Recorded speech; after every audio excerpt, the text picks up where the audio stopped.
You've been lied to your entire life. Teachers told you to play nice. Bosses told you to wait your turn. Friends told you not to rock the boat, and somewhere along the way, you convinced yourself that blending in was the safest path. But let me ask you something: if safety was the prize, why do you still feel restless if patience was the secret? Why do you keep watching less capable people pass you by if humility was the key? Why do you still feel invisible in rooms where you should dominate? Look around. Someone right now half as smart, half as disciplined is getting opportunities you've only dreamed of. They're not begging for validation. They're not explaining themselves. They're not waiting for permission. They're doing something you were never taught. They're playing by the real rules of power. And here's the truth that stings: you could have been doing the same thing all along. The reason you're not where you want to be has nothing to do with talent, intelligence, or potential. It has everything to do with conditioning.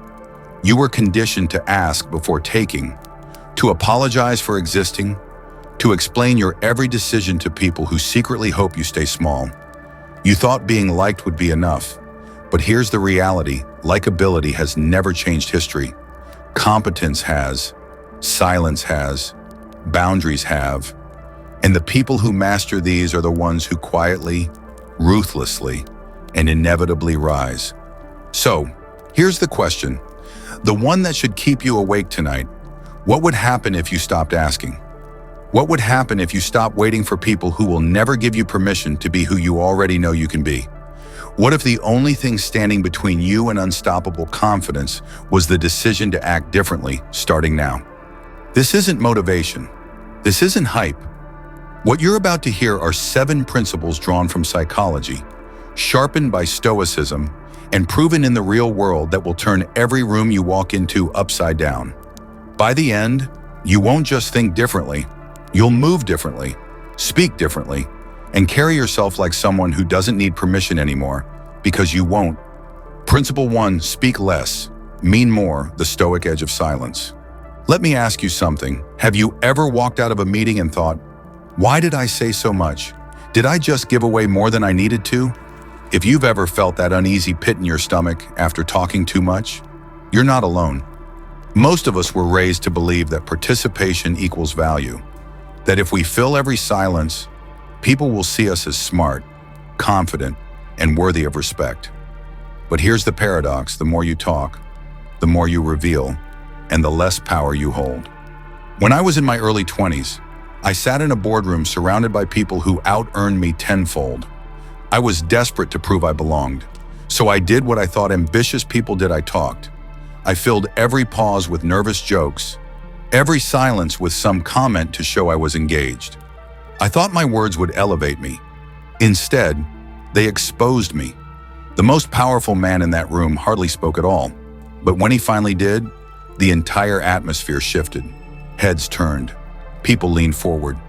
It was as if gravity itself tilted toward his voice. And in that moment, I realized something I'll never forget.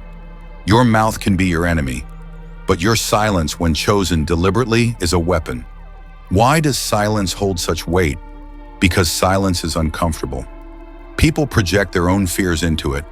If you're not speaking, they assume you're thinking, judging, calculating. They scramble to fill the gap, often revealing more than they intended. And while they unravel, you stay composed. In that dynamic, you're no longer reacting, you're observing, analyzing, controlling the rhythm of the interaction.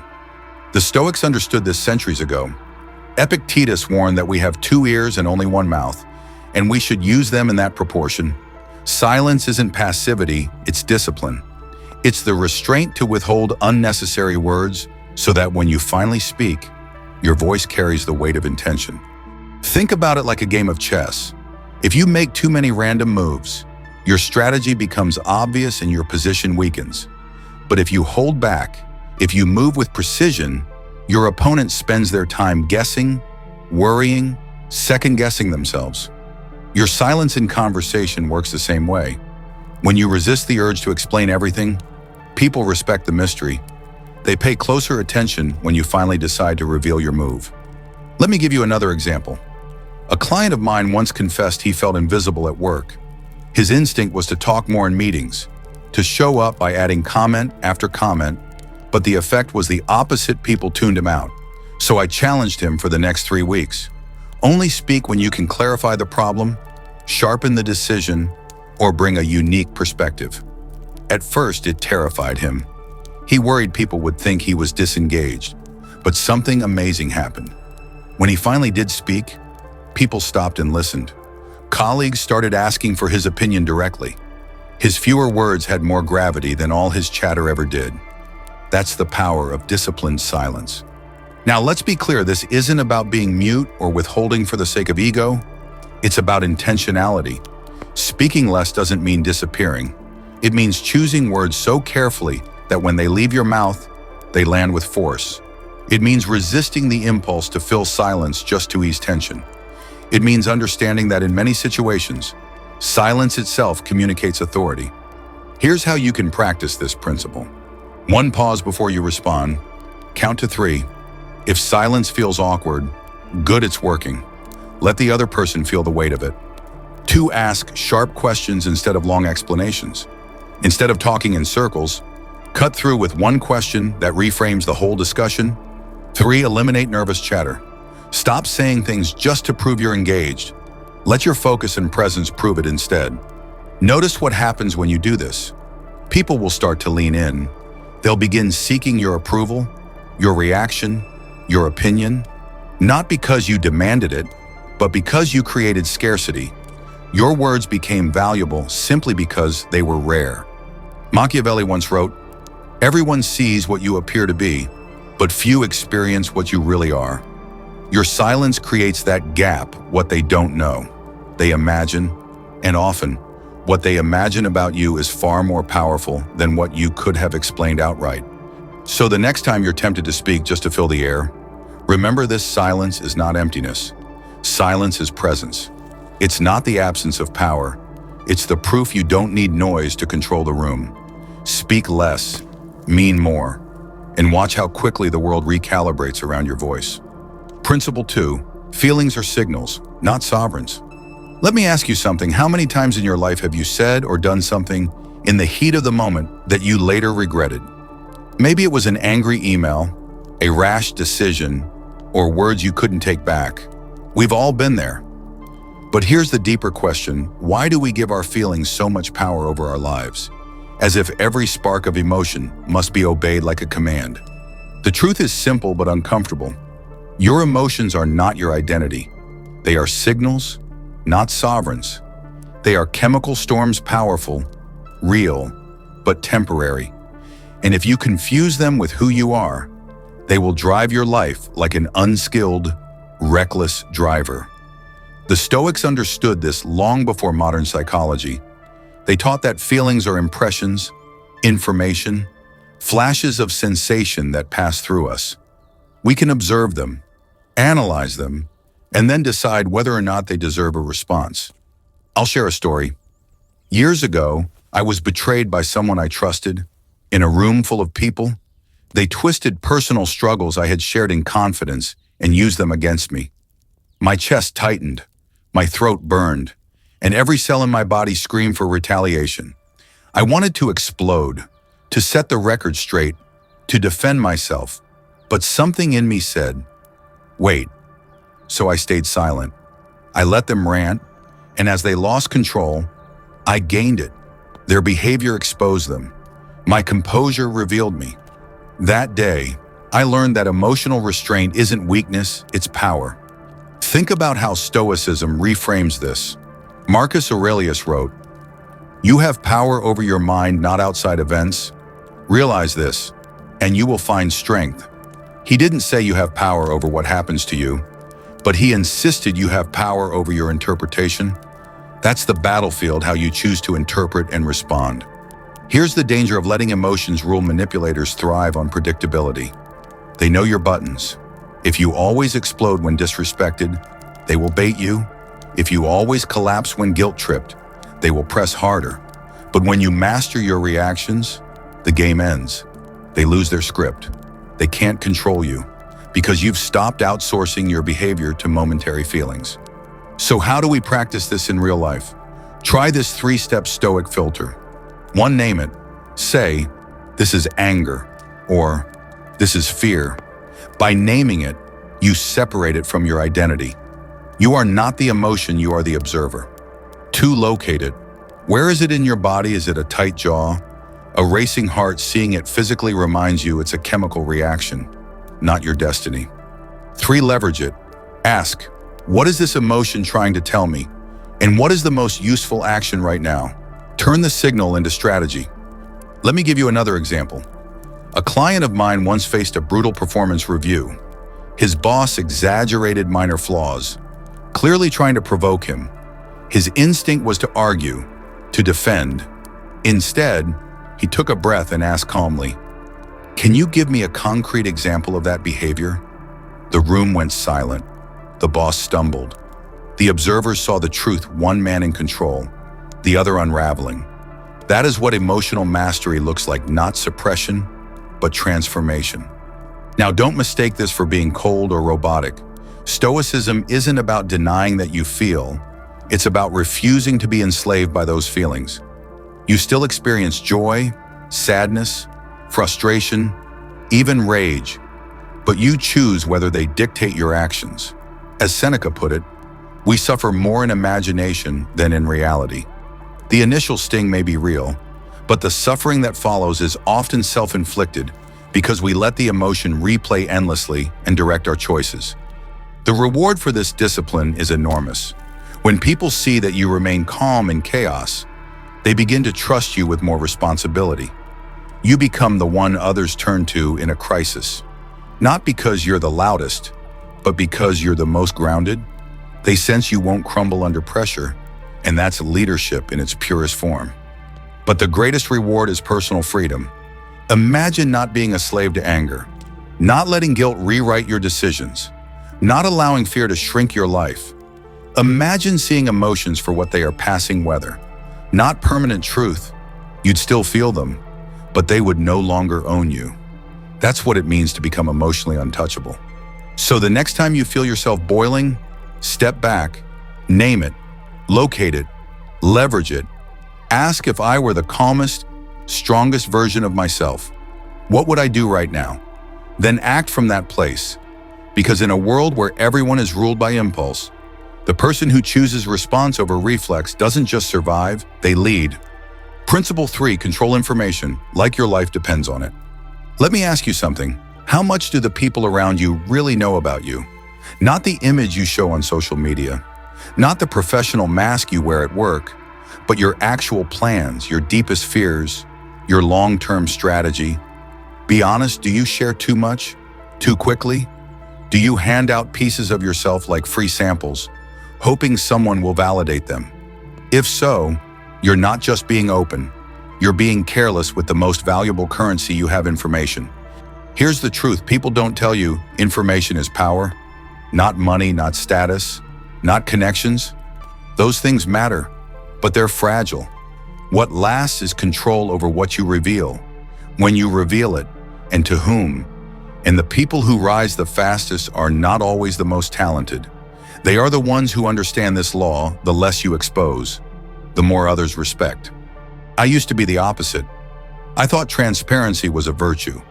If someone showed interest, I'd tell them everything: my goals, my struggles, even my insecurities. I thought this made me authentic, but what it really made me was predictable, and worse, it gave other people a map to manipulate me. My doubts became gossip, my dreams became jokes, my failures became weapons in their hands. It took a few painful betrayals for me to learn what Machiavelli already knew centuries ago. The wise man does at once what the fool does finally. The wise guard information early, the fool leaks it and pays later. The Stoics would have called this temperance, not just in appetite or pleasure, but in speech. Temperance means discipline in what you allow out into the world. Because once your words leave your mouth, you can't take them back. And if they land in the wrong ears, they can reshape your reputation, your opportunities, even your future. So how do you apply this principle without turning into a paranoid recluse? The key is intentionality. You don't need to be silent about everything, you need to be strategic. Ask yourself before you speak, does this build leverage? Or does this just relieve my anxiety? If it's the second, write it in a journal, not in a conversation. I had a client, a bright young analyst, who constantly overshared. If a manager asked, "How's the project going?" he would give a 10-minute breakdown, including every delay, every mistake, every worry. He thought this made him thorough, but in reality, he was digging his own grave.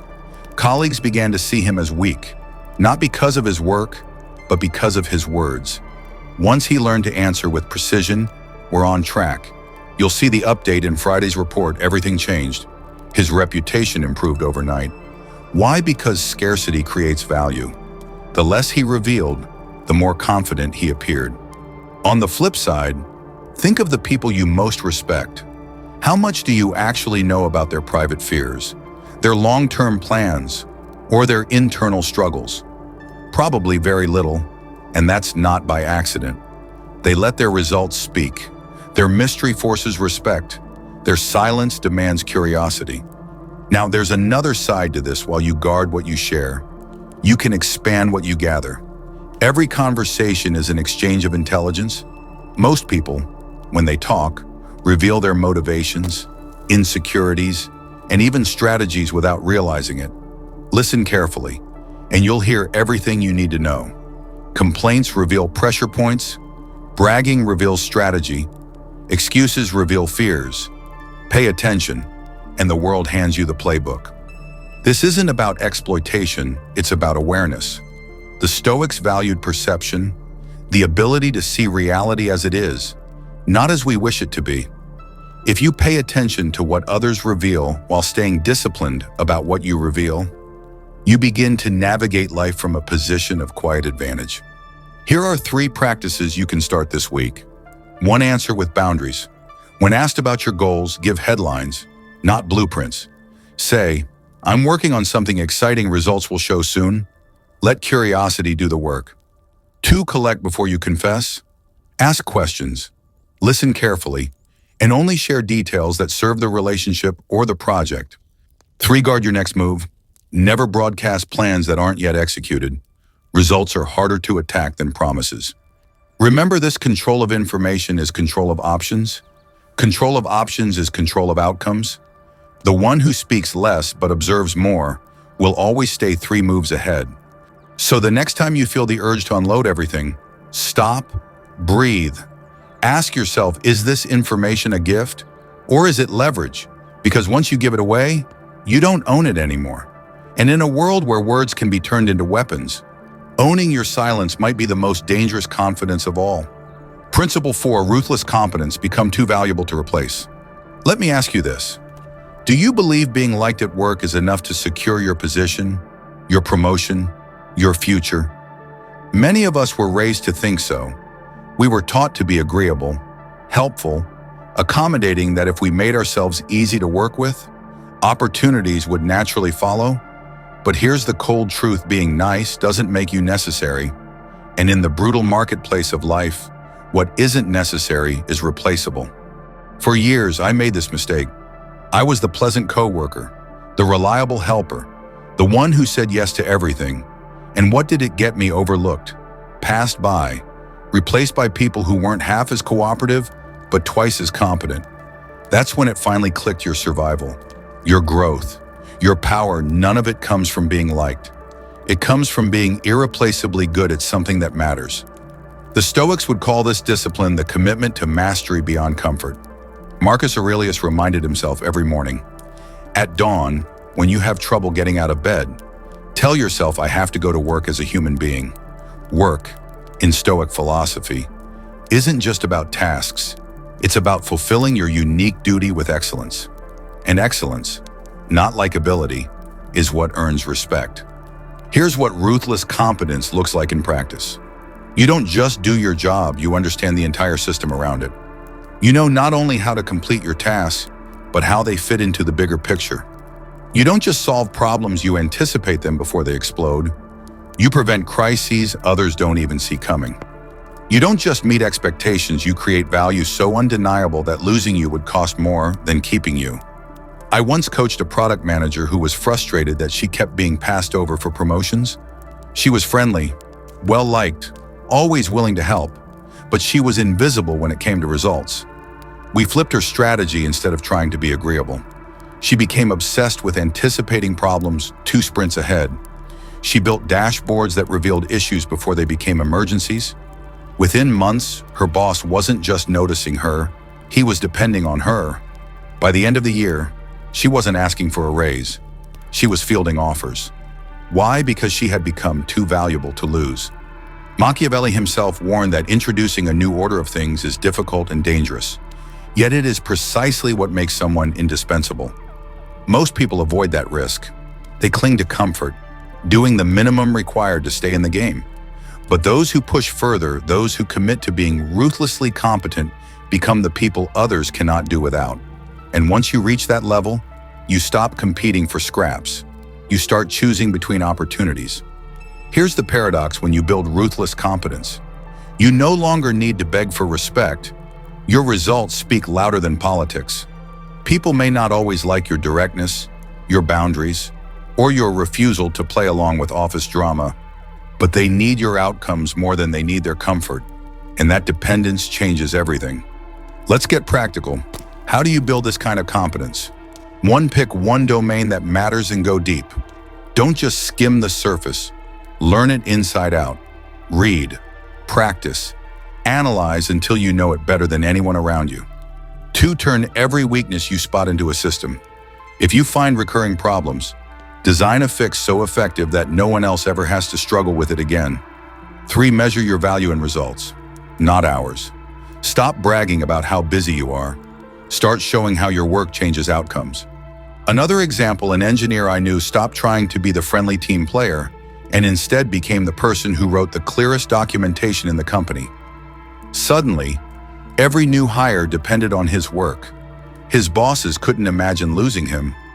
Did people sometimes call him blunt? Yes. Did he care? No, because blunt or not, his competence spoke louder than their critiques. Here's what happens when you build ruthless competence. People stop questioning your methods and start studying them.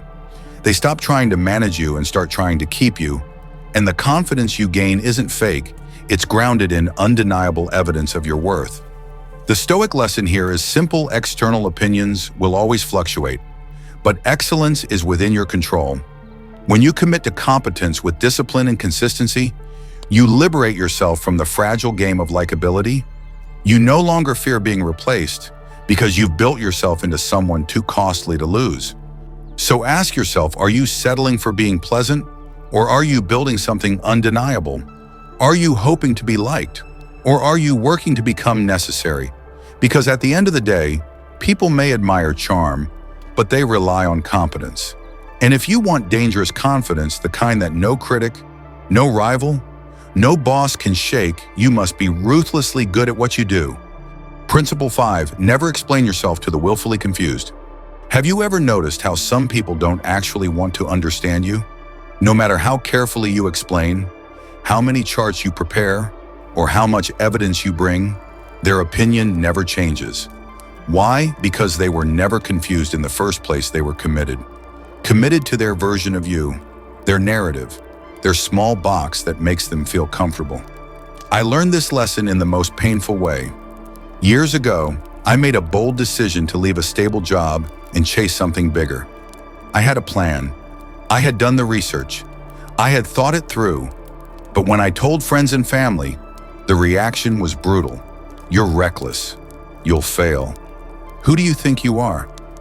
I spent months explaining myself, financial projections, spreadsheets, market data, anything to convince them I wasn't crazy, but nothing worked. Why? Because their resistance wasn't about my plan. It was about their fear. They needed me to fail so they wouldn't feel guilty for never trying themselves. That's when it hit me. You cannot logic someone out of a position they didn't logic themselves into. If someone's opposition is rooted in fear, ego, or insecurity, no amount of evidence will persuade them. And every minute you spend explaining yourself to people like that is a minute stolen from building the life that would prove them wrong without words. The Stoics would call this wasted energy. Marcus Aurelius reminded himself daily, don't waste your time arguing with people determined not to see reason. He said, The opinion of 10,000 men is of no value if none of them know anything about the subject. The point: the crowd's misunderstanding doesn't change reality, and your job is not to drag them into clarity, it's to remain focused on your path. Machiavelli echoed this too. He wrote that men judge more by the eye than by the hand. Everyone sees what you appear to be, few experience what you really are. People cling to appearances because it's easier than confronting the truth. Some will always prefer their shallow version of you to the complex reality. Let them. Here's the danger of constant explaining: it drains you. It steals mental and emotional bandwidth that should be invested in building results. It keeps you stuck in debates with people who benefit from your distraction. And worst of all, it plants seeds of doubt in your own mind. Every time you over-explain, you subtly tell yourself, maybe I do need their permission, but you don't. Let me give you a different picture. Imagine two entrepreneurs launch new businesses. The first spends hours arguing with critics, defending every choice on social media, explaining every decision to friends who've never built anything. The second says little, focuses on execution, and lets results do the talking. Guess who wins in the long run? Not the one who won the arguments, the one who built something undeniable. So how do you practice this principle? 1. Identify who deserves explanations. Feedback from a mentor who's walked the path worth listening to. Criticism from someone who's never risked anything, not worth your energy. 2. Replace explanations with outcomes. Instead of saying, here's why I'm doing this, say, here's the milestone we'll hit next month. Outcomes silence doubt better than arguments ever will. 3. Redirect your energy. Every time you're tempted to defend yourself, put that time into improving your craft, deepening your competence, or building systems that make explanations irrelevant. I had a client who wanted to quit her corporate job and start a consulting firm. Her family thought she was insane. She tried explaining endlessly, here's my business plan, here's the revenue forecast. Nothing changed. Finally, she stopped defending herself and started working. 6 months later, she landed 3 major clients. Suddenly, the same relatives who mocked her were asking for her advice. She didn't change their minds with words, she changed them with results. And that's the core of this principle. Stop feeding the people who refuse to see you. Their blindness is not your burden. Your worth is not reduced because someone refuses to recognize it. In fact, their resistance is often proof you're on the right path, because growth always threatens the comfortable. So the next time you feel the urge to over-explain, pause. Ask yourself, am I trying to convince someone who genuinely wants clarity, or someone who needs me to stay small? If it's the second, save your breath, walk away, invest that energy into becoming so competent, so undeniable, that even your enemies have no choice but to respect the results. Because in the end, explanations fade, but outcomes remain, and nothing silences the willfully confused like undeniable proof that you didn't need their understanding in the first place. Principle 6, build systems, not dependencies. Let me ask you, what do you depend on right now to feel secure? Is it a paycheck from your employer, the validation of your partner, the approval of your boss, the schedule of your friends? Most people live lives built on fragile dependencies. And the tragedy is, they confuse this with connection. They say, I feel safe because I have people around me. But what they really have is borrowed stability, stability that can be taken away the moment someone else changes their mind. I learned this the hard way. In one brutal month, everything I thought I could count on collapsed. The job I believed was secure vanished overnight. A relationship I thought was permanent ended without warning. And the friends I assumed were loyal disappeared when supporting me became inconvenient. That was the wake-up call. My life wasn't mine. It was a patchwork of dependency systems I didn't control. And because I didn't control them, I had no true freedom. The Stoics had a word for freedom: autarkia, or self-sufficiency. Not isolation, not loneliness, but independence. The kind of independence that comes from knowing that your stability doesn't hinge on someone else's mood, paycheck, or validation. Marcus Aurelius wrote, "Very little is needed to make a happy life. It is all within yourself, in your way of thinking." That wasn't just philosophy, it was strategy. Build within yourself and your own systems what others waste decades trying to borrow from the world. So what does it mean to build systems? It means designing structures that keep working, whether or not people show up for you. It means creating flows of income, habits, skills, and routines that generate results even when external circumstances shake. Systems are silent engines that move you forward regardless of the weather outside. Here are 4 pillars where systems matter most. Money.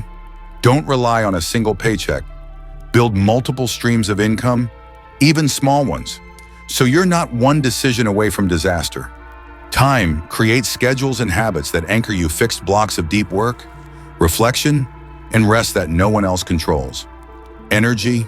Develop routines for sleep, exercise, and diet that protect you from burnout. Your health is the system that powers all other systems. Meaning, cultivate a practice of reflection, journaling, or meditation. This ensures your sense of purpose isn't outsourced to other people's approval. Let me share a story. A client of mine built her entire sense of worth around her boss's recognition.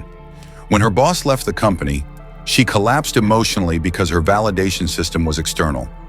We rebuilt it by designing a sovereignty system, a weekly review, where she measured her progress by her own metrics. Slowly, her confidence shifted from dependent to independent. And the irony, her new boss respected her even more, because she carried herself like someone who didn't need applause to function.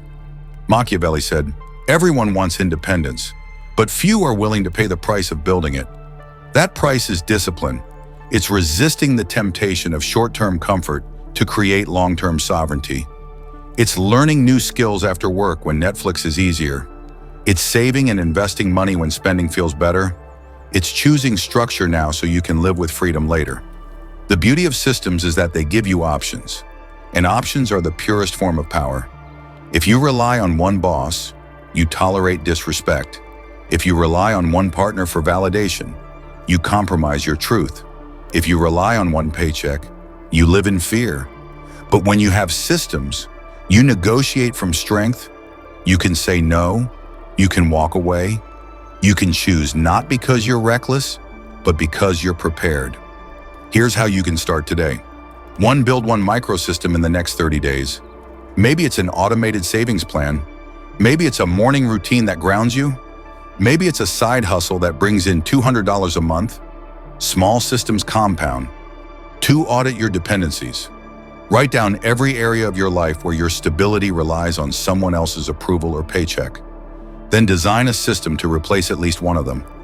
3. Protect your time like royalty. Build non-negotiable blocks in your calendar for health, growth, and reflection. That's the infrastructure of freedom. The Stoic path is not about cutting yourself off from the world. It's about engaging with it from a place of choice instead of need. When you have systems, you can collaborate without fear, love without desperation, and work without chains. So ask yourself, do you want to keep borrowing stability from people who can take it away at any time? Or do you want to build your own foundation? Because dependencies make you replaceable, systems make you sovereign, and sovereignty, that's dangerous confidence. Principle 7, embrace strategic ruthlessness.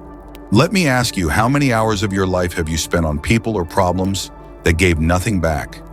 How many times have you said yes out of guilt, obligation, or fear of disappointing someone only to feel drained, resentful, and behind on your own goals? If you're honest, the answer is probably too many. And here's the truth. No one likes to say out loud, success doesn't come from pleasing everyone. It comes from strategic ruthlessness, the courage to prioritize your mission over other people's comfort. Now, let me be clear.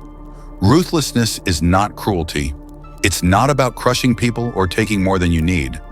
Strategic ruthlessness is discipline. It's the ability to say no, to cut ties, to remove distractions even when those distractions wear the face of someone you care about.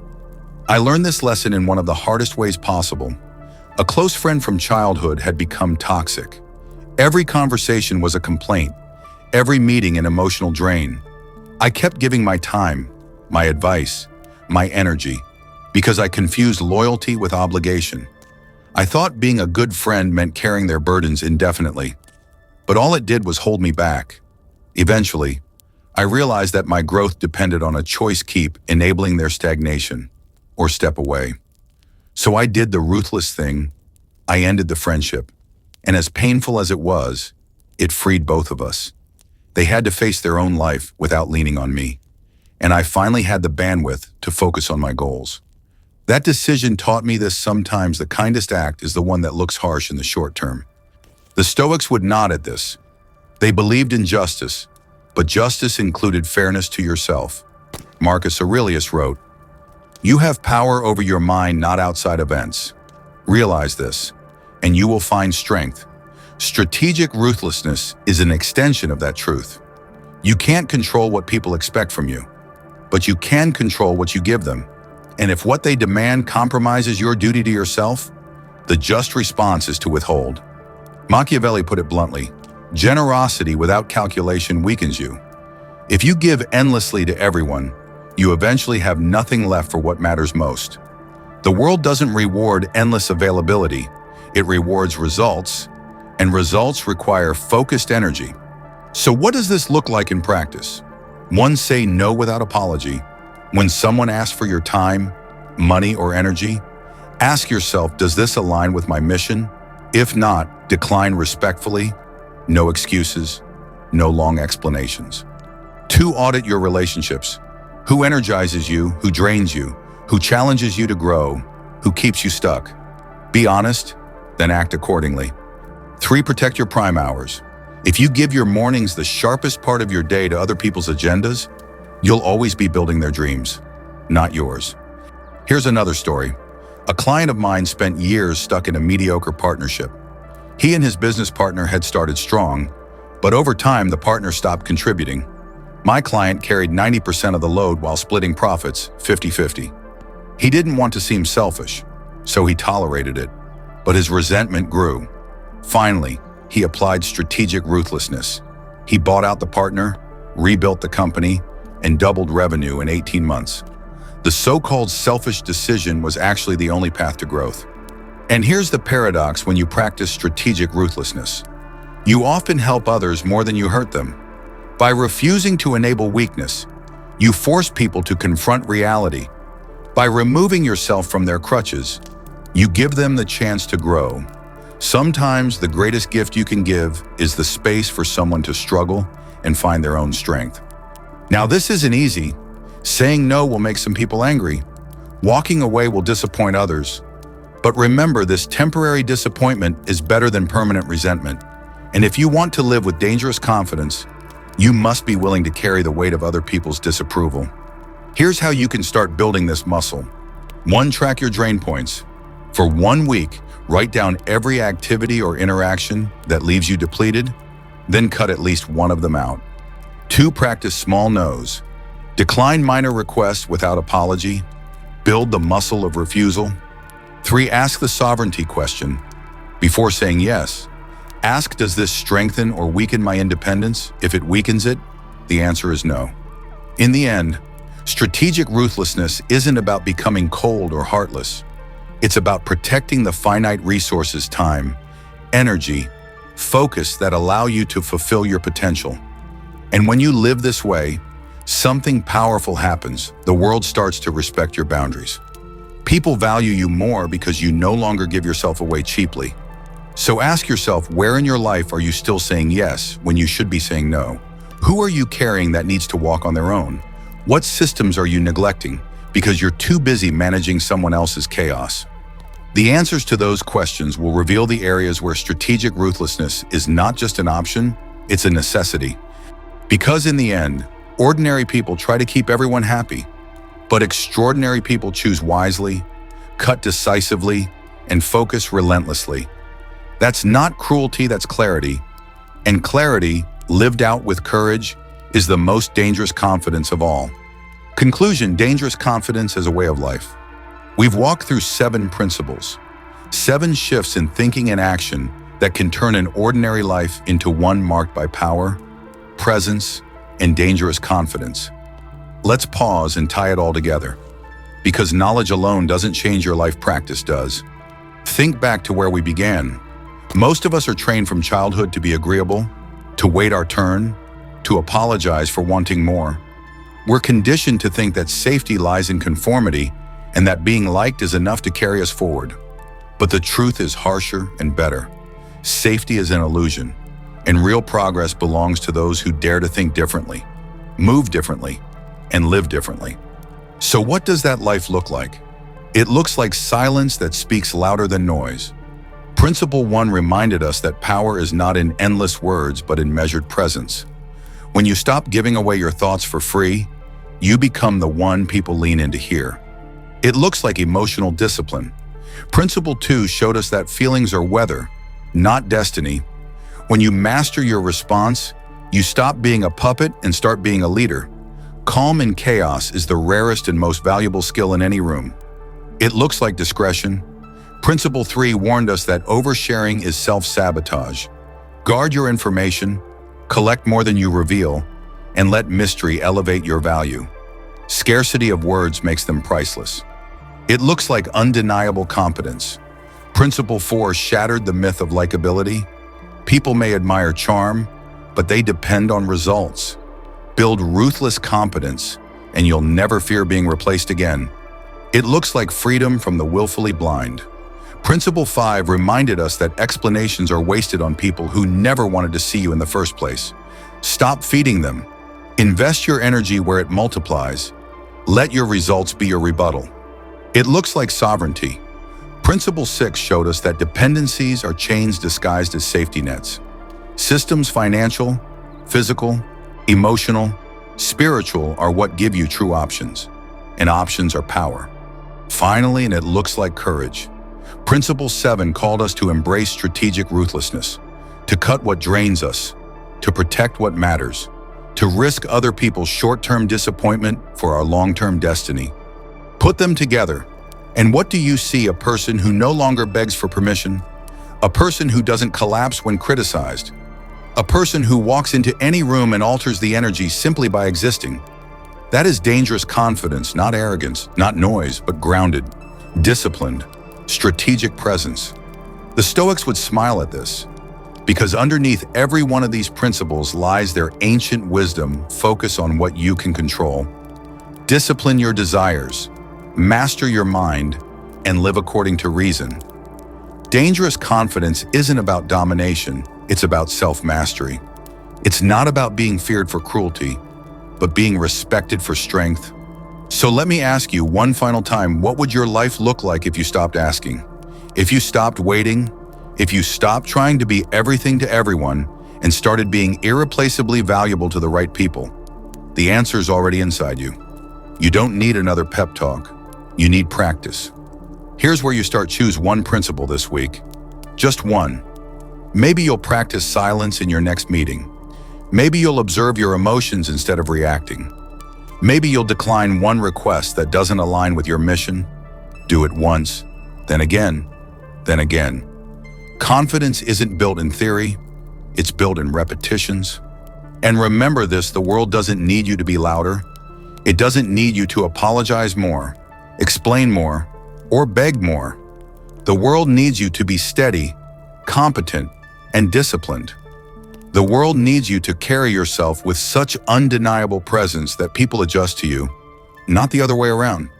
That's the invitation. That's the challenge. That's the promise. You don't need permission anymore. You don't need validation anymore. You don't need to wait for the world to hand you what you've already earned the right to claim. Dangerous confidence isn't a gift. It's a choice, and it's waiting for you the moment you decide that asking is over and choosing begins.